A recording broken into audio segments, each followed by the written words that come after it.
কলকাতার বুকে আনাচে কানাচে ছড়িয়ে আছে প্রচুর দেবদেবীর মন্দির। সেরকমই নিউ টাউনে গড়ে উঠেছে জগন্নাথ দেবের মন্দির।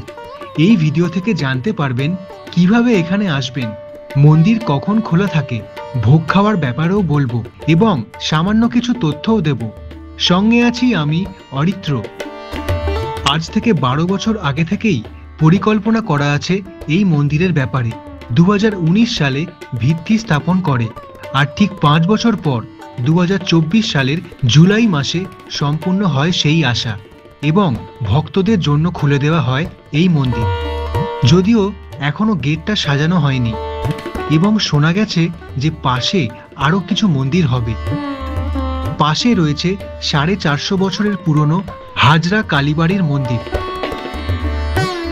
হাজরা কালীবাড়ির ঠিক সামনেই অবস্থিত বর্তমানে গড়ে ওঠা এই জগন্নাথ মন্দির, কলকাতার সবথেকে উঁচু জগন্নাথ মন্দির। এই মন্দিরের উচ্চতা প্রায় 90 ফিট। মন্দিরটা ভালো করে দেখুন। মন্দিরের নিচে যে পাশে দুটো স্তম্ভ রয়েছে সেখানে আছে বিষ্ণু 10 অবতারের মূর্তি। মন্দিরের মাঝখানে সমুদ্র মন্থনের দৃশ্য। একদিকে অসুরগণ, আরেকদিকে দেবতাগণ। পর্বতের ওপরে দাঁড়িয়ে আছে শ্রীকৃষ্ণ। এখানে শ্রীকৃষ্ণের মুখশ্রীটা জগন্নাথ দেবের মতন। মন্দিরের ওপরে আছে সেই পুরীর জগন্নাথ মন্দিরের চক্র আর ধ্বজা। অনেকগুলো চূড়া আছে, সবকটা চূড়াতেই চক্র বসানো আছে।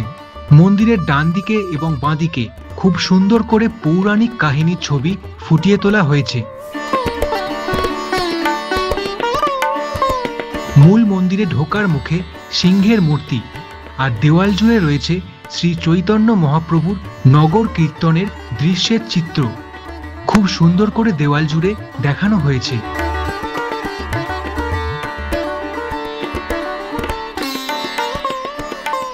মন্দিরের ভেতরে 3টে গর্ভগৃহ রয়েছে। বাঁদিকে আছে বজরংবলীর গর্ভগৃহ, হনুমান ঠাকুর।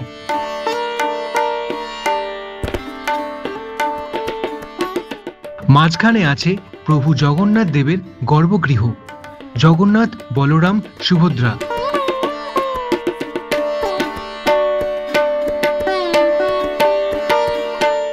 ডান দিকে আছে শ্রীরাম, সীতা আর লক্ষ্মণের গর্ভগৃহ। মন্দিরের ভেতরে দেওয়াল জুড়ে প্রচুর দেবদেবীর মূর্তি। মন্দির খোলা থাকে ভোর 5টা থেকে দুপুর 2টো পর্যন্ত।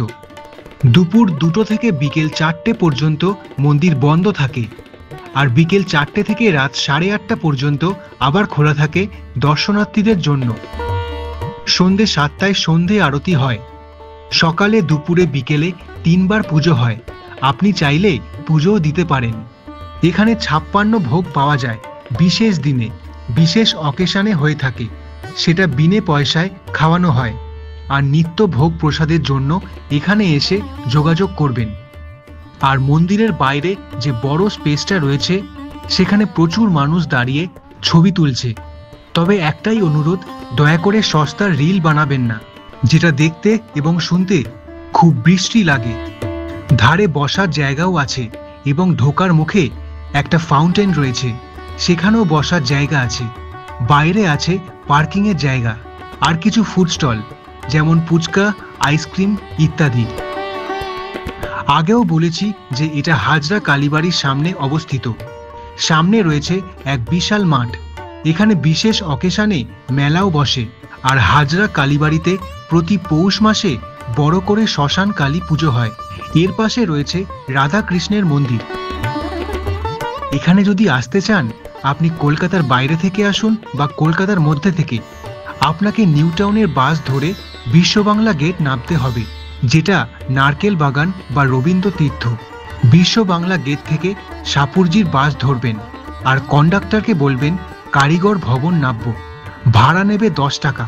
চাইলে বিশ্ববাংলা গেট থেকে অটো করেও আসতে পারেন, সেক্ষেত্রে 15 টাকা ভাড়া। কারিগর ভবনে নেবে। সামনের রাস্তা দিয়ে একটু এগিয়ে গেলেই চোখে পড়বে এই মন্দিরের চূড়া।